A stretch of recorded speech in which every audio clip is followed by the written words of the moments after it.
Trump just fell for a Chinese distraction on Twitter. Ted Lieu's response is going viral. President Trump issued another of his perplexing tweets this morning, this one linking to a New York Times article about China's aggressive military activities in the disputed waters it shares with multiple countries in Southeast Asia.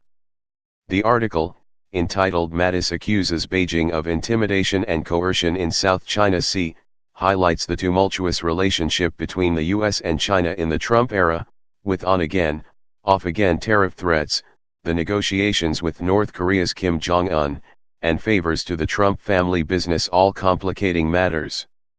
With China increasingly displaying its military might in international waters, it stands poised to dominate its smaller Asian neighbors as the Trump administration abandons former President Obama's strategy to contain China's power with security commitments to our allies in the region and through the Trans-Pacific Partnership Trade Agreement.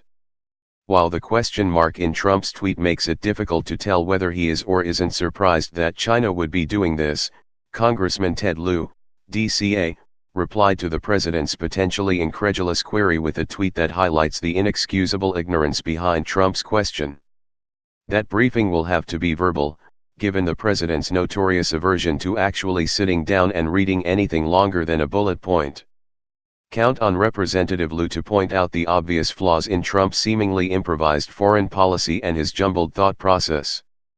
Let's hope that everyone votes in the midterm elections to put more Democrats like Congressman Lieu in office and regain a majority in both the House and Senate to create conditions that will allow us to rid ourselves of a president who is too arrogant to realize how ignorant he truly is.